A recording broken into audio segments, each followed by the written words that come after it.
What do you need? Ask away. Oh, did I say that? I meant that dogs raised me. Giant slobbering dogs from the Anderfells. A whole pack of them, in fact. Well,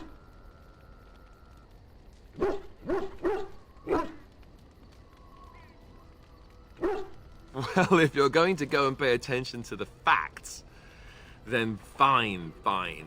Let's see, how do I explain this? I'm a bastard. And before you make any smart comments, I mean the fatherless kind. My mother was a serving girl in Redcliffe Castle who died when I was very young. Arl Eamon wasn't my father, but he took me in anyhow and put a roof over my head. He was good to me, and he didn't have to be. I respect the man, and I don't blame him anymore for sending me off to the Chantry once I was old enough.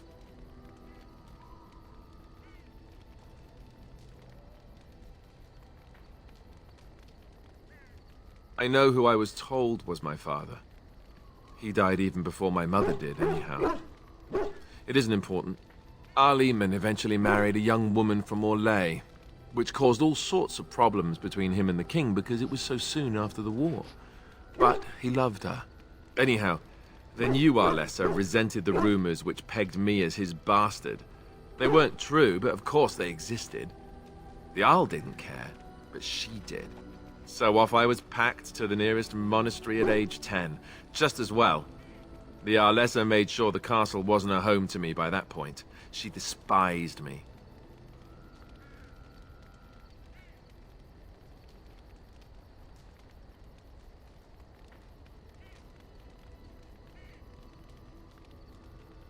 Maybe. She felt threatened by my presence, I can see that now. I can't say I blame her. She wondered if the rumors were true herself, I bet. I remember I had an amulet with Andraste's holy symbol on it. The only thing I had of my mother's.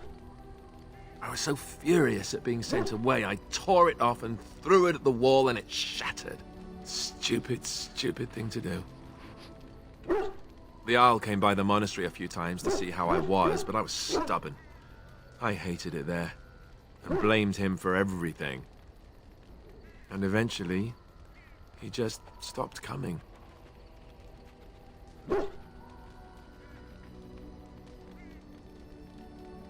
I think so, yes.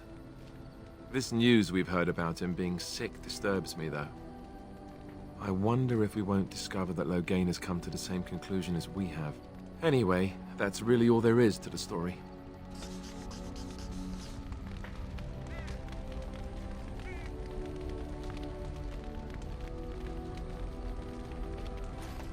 Here I am.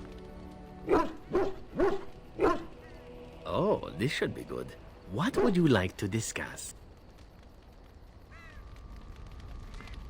Here I am.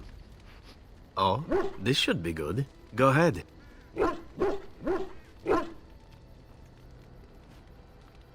Oh, you wish to know about Antiva, do you? The only way to truly appreciate it would be to go there. It is a warm place, not cold and harsh like this Ferelden. In Antiva it rains often, but the flowers are always in bloom, or so the saying goes.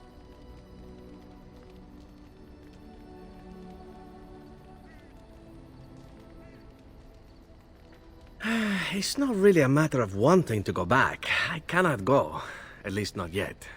I hail from the glorious Antiva city, home to the royal palace. It is a glittering gem amidst the sand, my Antiva city. Do you come from someplace comparable?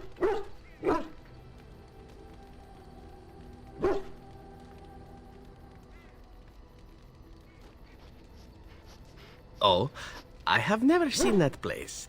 I am sure it has its charms, and its dogs. You know what is most odd? We speak of my homeland, and for all its wine and its dark-haired beauties and the lilo flutes of the minstrels, I miss the leather the most.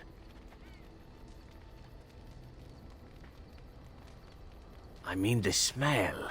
For years, I lived in a tiny apartment near Antiva City's leather-making district, in a building where the crows stored their youngest recruits, packed in like crates. I grew accustomed to the stench, even though the humans complained of it constantly. To this day, the smell of fresh leather is what reminds me most of home more than anything else.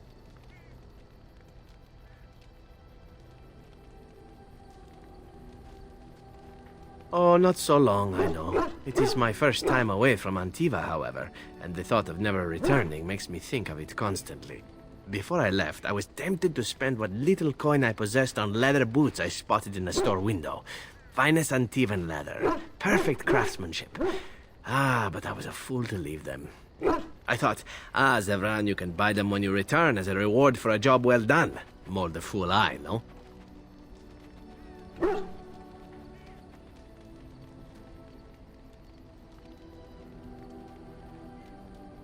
True, and it's a comforting thought. One simply never knows what is to come next. How could I have suspected I would end up defeated by a beautiful Grey Warden, a woman who then spares my life? I could not.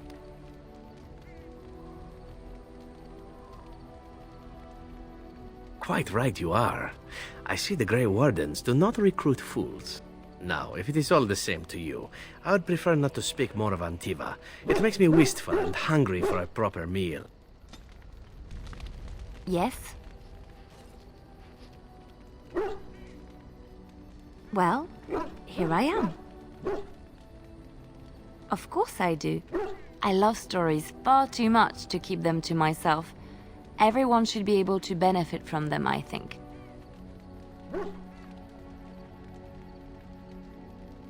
I know one, told to me by my mother a long time ago. It always chilled me to the bone. Maybe you have heard of Flemeth?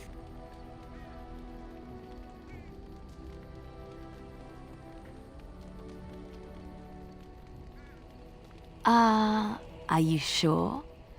Was she the Flemeth of legend? Flemeth, the devourer of men? Flemeth, mother of witches? Flemeth, demon-touched, who dwells in the mists?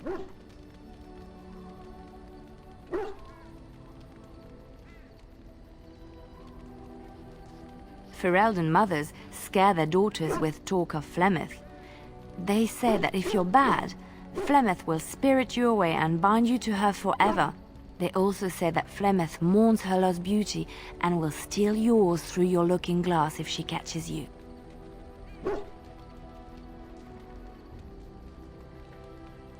Flemeth's beauty was known throughout the land. She had hair like unto a moonless night, skin as pale as winter's first snow, and eyes as beautiful and perilous as the sea.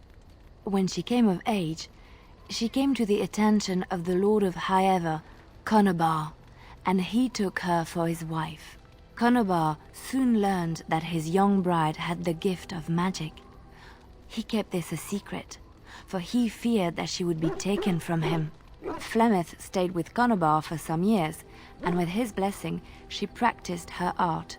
And then one day, a young poet named Osen came to the castle. Flemeth was captivated by Osen's voice, and he by her beauty, and they fell in love. Flemeth longed to be with her true love, and she and Osen fled from Conobar's lands, seeking refuge in the Kokari wilds with the Chasing tribes. They lived there happily for many a year, till the day Flemeth received news that Conobar was dying and longed to see her face one last time. Flemeth's heart swelled with pity for the man who once was her husband, and begged Osen to return to Conobar's side with her. But when Flemeth and Osen entered Haeva, they were captured by Conobar's men, and Osen was slain in front of Flemeth's eyes. Flemeth was imprisoned in the highest tower of the castle, there to await Conobar's judgment on her. Distraught at the loss of her love, Flemeth plotted revenge against her husband. She summoned a fey demon, intending for it to wreak vengeance on Conobar. But a spell went awry. The demon possessed Flemeth. Turning her into an abomination, the halls of the castle ran red with blood as Flemeth slaughtered Conobar and all his men.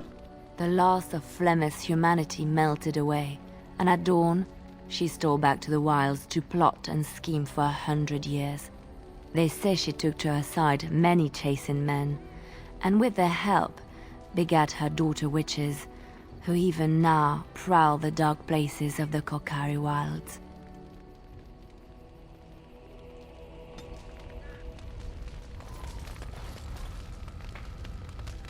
I await your command. So, full of questions, are you?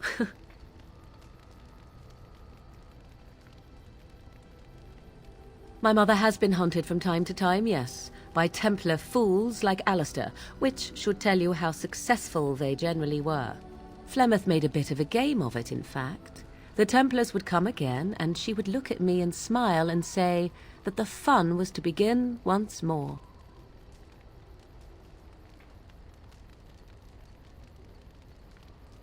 I am unsure.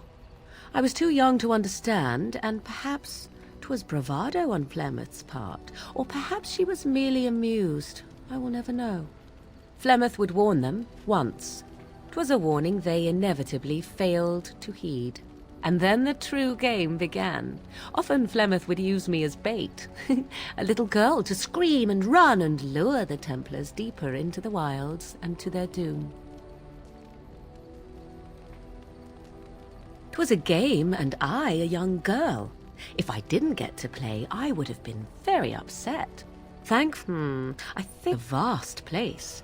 Once they found us, Flemeth would simply move us elsewhere, and we would be lost within the forest once again. I did not understand the danger we faced until I was much older. I had never heard of apostates or maleficarum.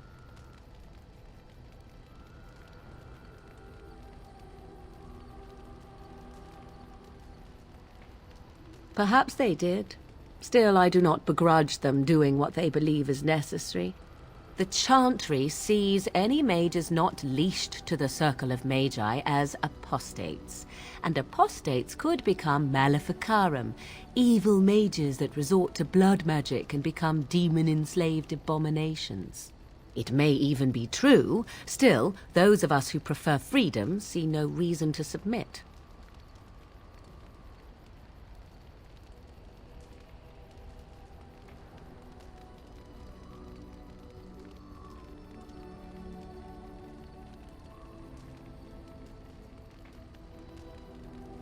Oh, I hope you are not simply being agreeable.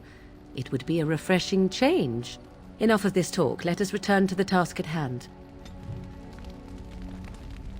Yes. Speak, then.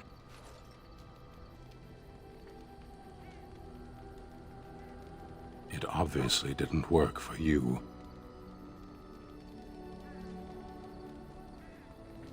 I liked it. You are a Grey Warden, yet you know little of your own order. You do not know yourself or what you are for. It was cruel of your people to leave you this way. The Tamasran see that all Kunari know themselves.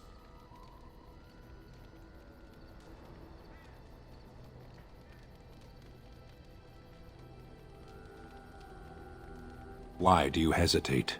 It is your task to fight the Archdemon, isn't it?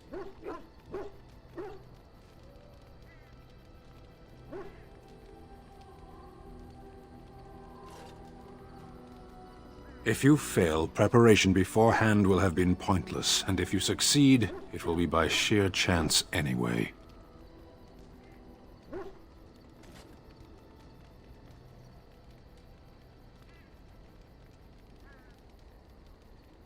At least we would be going in the right direction. I weary of this. Can we move on? As you wish.